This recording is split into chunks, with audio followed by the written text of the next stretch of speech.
honestly, at this point, I don't even care if this video looks good or not. I've been trying to set this up for so long and I have given up. I switched over to filming on my phone because my camera, it was just a shit show, and I want to get a new camera.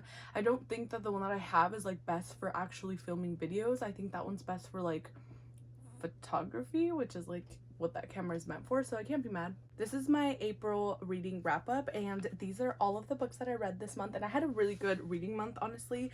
I read 10 books, and I'm gonna try and do them in order of how I read them, but I don't exactly remember. So this book is the first book in the Shatter Me series, and it's about Juliet, and her touch is fatal, but no one really knows why, so the story doesn't go into like details about how she got like that. She was just born like that, and I think this place called the Reestablishment took her when she was younger, and plans to use her as a weapon. And so the book is kind of just introducing you to all of the characters and how she is planning to finally fight back after not having her freedom and being in this holding cell for most of her life. She meets this boy in the Reestablishment, so there's also a romance to it. I don't want to say too much because it'll give it away, but my thoughts on this book, I was kind of confused. Like towards the beginning I was like, oh, this is gonna be really good, and then towards the middle I was like, okay, like where are they headed, like where is the story going? And then towards the end I was really confused. Since it is a series, it doesn't give you like a definite like ending to it. So I rated this a 3 stars. I don't know, maybe I'll read the rest of the series, but honestly I don't know because like I said, 3 stars. Then I picked up the Summer I Turned Pretty trilogy, and I only read 2 of the books from the trilogy. I haven't finished it. These books are kind of a coming of age story, I would say. There's not really any like big plot to it. It's more of like character development and more character based when they introduce the characters from a young age, and then you see them growing up through the books, which I haven't really read a book like that except for Normal People, so I really liked it. I think I rated the first book a 3 stars and then the second book a 4 stars. It's about 3 main characters, Belly, Connor, and Jeremiah, I think? It's not Connor. Belly, Conrad, and Jeremiah.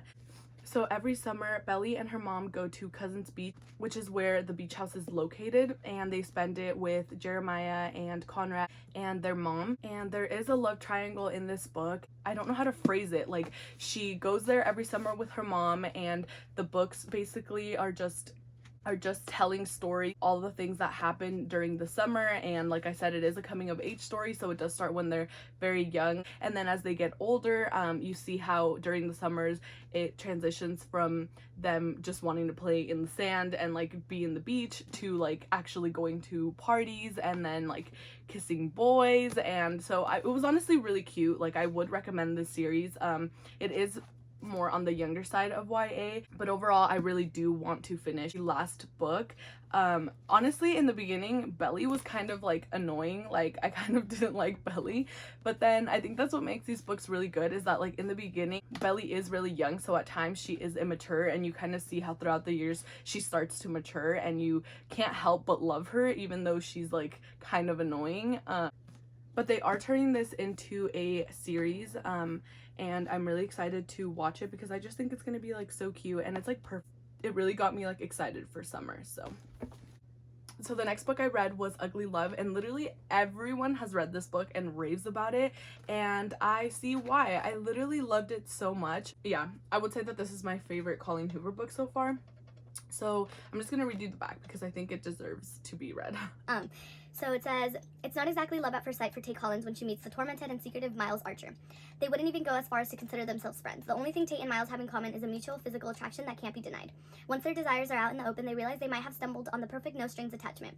He isn't looking for love, and she doesn't have time for it. So that leaves just the sex. What they've got could be surprisingly satisfying as long as Tate can stick to the 2 rules Miles has for her. Never ask about the past, and don't expect a future. They think they can handle it, but everything is different when real emotions start to change the equation. Hearts get infiltrated, promises get broken, rules get shattered, love gets ugly. So basically that's what the book is about. So Tate is the female main character, and then Miles is the male Miles is the male main character. There you go. Basically about like friends with benefits, but they didn't really start off as friends. They kind of didn't even like each other at first, but then that kind of made them more drawn to each other and intrigued with each other. So they formed this no strings attachment arrangement. And at first it's going really well, but eventually Tate does want to find out why Miles's two rules are don't ask about the past and don't expect a future. Like, she really is intrigued as to why he thinks like that and why his mindset is so opposed to love. And I do give this book 5 stars. I was wrong. I did rate a book 5 stars this month. I definitely recommend this book to everyone, and it deserves the hype. Like, I see why it's so hyped up because it was amazing. And Tate was kind of annoying at times just because like they agreed to this arrangement, and then she kind of was like pissing me off at times because I'm like, girl, you agreed to this, like what are you doing, you know? But yeah, it was so good. Next I read The Love Hypothesis by Ali Hazelwood. Yeah, Ali Hazelwood. I started this book and I think I got like maybe like 50 pages in, and it was really like interesting at first, but then I kind of was like not feeling it. I've been reading a lot of romance, maybe I just need something different. And so then in the middle of while I was reading this book, I picked up this book, and this book is a self-help book, and this is the only self-help book that I've ever read, and I loved it. I think it kind of gives like a different approach to other self-help books, and as you can tell, I love this book. So I'm gonna try and make this quick because I don't want to start like rambling on and on about this book. The main point of this book was practically saying that instead of focusing so much on what we wish we had and on what we want to have in the future, to kind of just bring it back and think to ourselves of why we don't think what we have is enough. I'm just gonna read you a quote.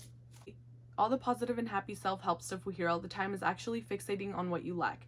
It lasers in on what you perceive your personal shortcomings and failures to already be, and then emphasizes them for you. You learn about the best ways to make money because you feel you don't have enough money already. You stand in front of the mirror and repeat affirmations saying that you're beautiful because you feel as though you're not beautiful already. You follow dating and relationship advice because you feel that you're unlovable already. You try goofy visualization exercises about being more successful because you feel as though you aren't successful enough already.